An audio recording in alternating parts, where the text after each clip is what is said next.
Hey guys, in this tutorial I want to give you my backbeat challenge where we are going to be the drummer using the golpe technique, which is a flamenco nylon string guitar technique. On beats 2 and 4, we're going to tap the guitar without interruption and get some riffs going underneath that. What I think are some really cool chord progression riffs I'm going to show you right now. Okay, before we even start working on the mechanics of this, it's a little bit difficult. I think it's a really great coordination exercise. Even if you never use it, it's just great for your rhythm. But let's start out with learning some chords first. This is from one of my original songs. I'm going to show you a couple of other ones later that I think are really cool and kind of blend right into this technique that we're trying to do. But we're going to start out with playing a C major 7th chord like this.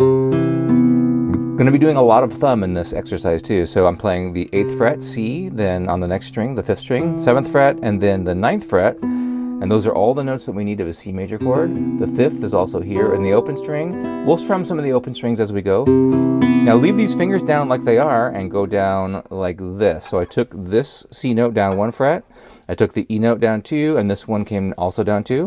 And that we could say is a B minor 7th chord. These open strings now have a different relationship to that chord, and we may or may not strum those. That doesn't matter. Still going to call it B minor 7. Then down 2 frets, A minor 7.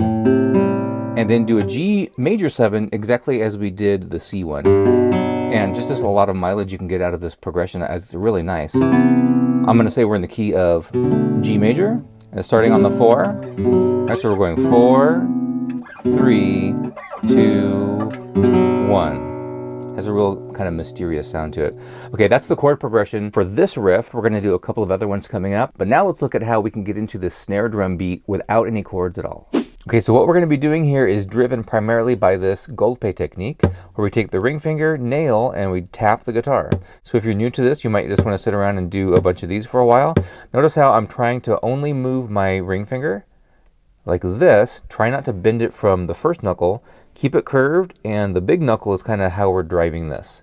Okay, it's kind of like the same knuckle you would use if you were typing. So we're going like this. And here's something I want to point out, that my wrist is kind of bent more forward because we're going to be using our thumb here. So when you're using your thumb, we can get away with more of a bend, but I would say don't do this in most cases. Like if we're playing arpeggios and something that involves the other fingers, it's kind of bad news to do that. I'm just doing it because it kind of facilitates what we're going to do in this tutorial. One more quick teaser. Here's what we're headed for in a second.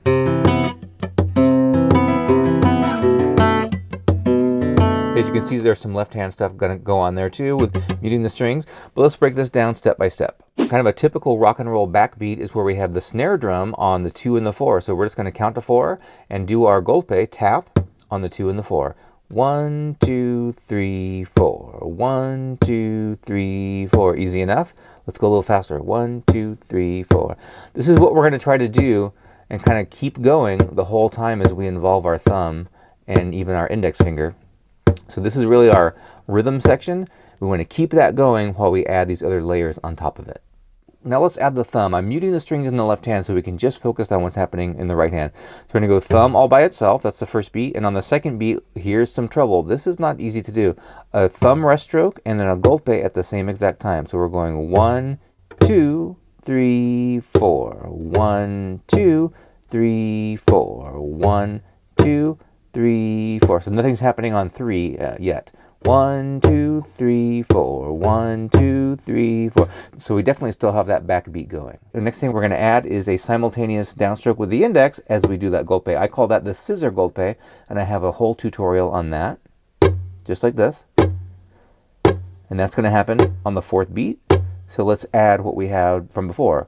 Thumb on a golpe, nothing on 3, and then scissor golpe on the 4. 1, 2, 3, 4. 1, 2, 3, 4. Now let's add a quick upstroke just before that downstroke. So we're going to go like this.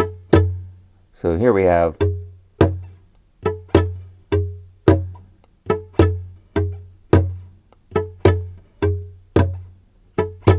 one more thing to do before we actually add the left hand, and that's going to be a quick 8th note thumb stroke in between the 2 that we've already done. So instead of going 1, 2, we're going to go 1 and 2. So we end up on the 4th string on the second beat this time. 1 and 2 and 4.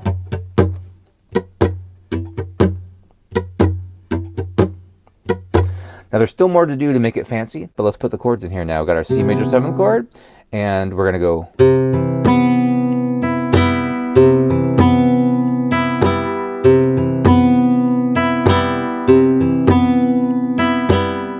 Now to get the final thing here, we're going to go to some other chord riffs in a second. We're going to involve the left hand a little bit where we kill the string. So we're going to go, when we do that golpe, try to kill it here to really make it more snappy sounding.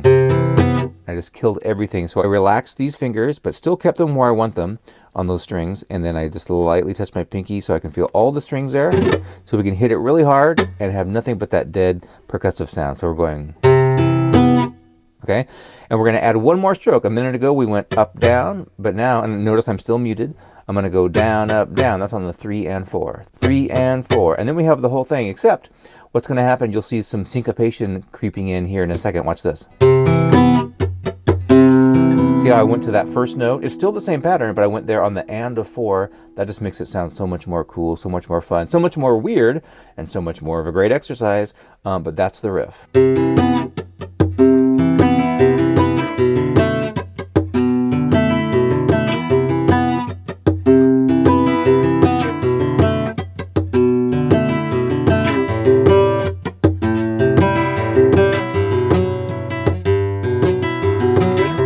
So there on the end, I didn't do the muting, kind of finish out the phrase a little bit differently, but there's so many different ways you can mix and match this to suit what you're doing in the way that you want it to sound. I love this chord progression. It just sounds so cool and kind of mysterious. You could experiment yourself and come up with your own riffs that are like this. I haven't seen anybody do this in a flamenco style, doing the golpe on the 2 and the 4. I'm sure somebody is out there doing it. You do see a lot of this on YouTube where we're slapping the strings like that. What's cool about this is we can have our thumb do, and even our index do, a bunch of other things while this finger is doing that snare drum. Whereas when we slap like this, at that moment, nothing else can happen, right? Because all the fingers are snapping the strings.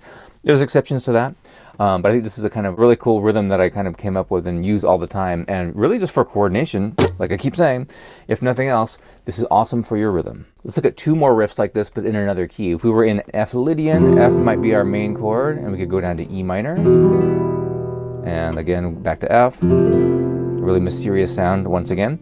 So once you have this down, what we did previously, and it feels good to you, you should have no problem doing this next thing.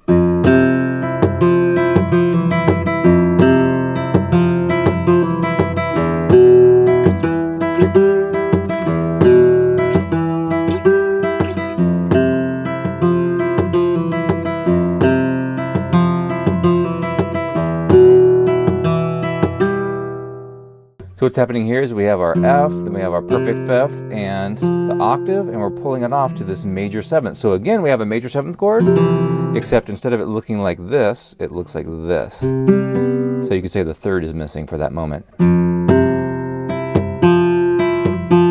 I'm keeping that going on the 2 and the 4 every time.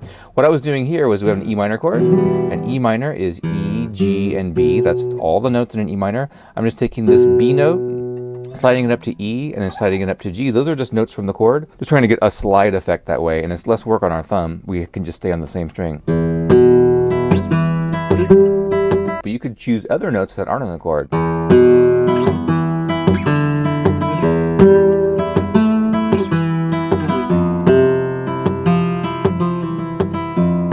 Now check this one out.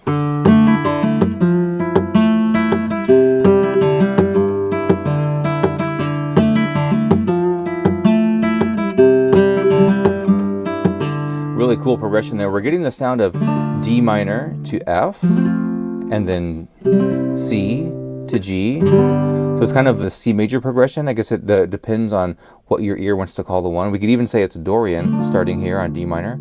But if we were in the key of C, we would say this is 2, 4, and then 1, 5.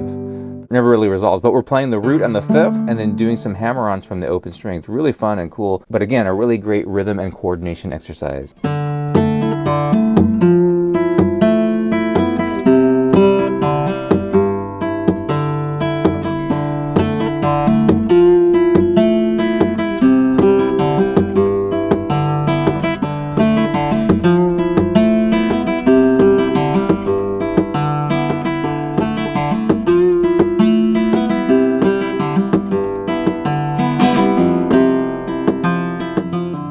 this rhythm this way really is challenging for people. It's a really great exercise in working our golpe and, like I keep saying, coordination. But my challenge to you beyond this, once you get this down, is to experiment with your music theory ideas and knowledge. How can you do something like we did today in a different key, or maybe add things to it, add extra slurs in there? And once you really get that rhythm going, where it feels natural, you can just kind of improvise to it as well. And it's a really fun thing to do. Be sure to check out my free workshop on the 3 most important techniques and how to efficiently do them, and keep on practicing.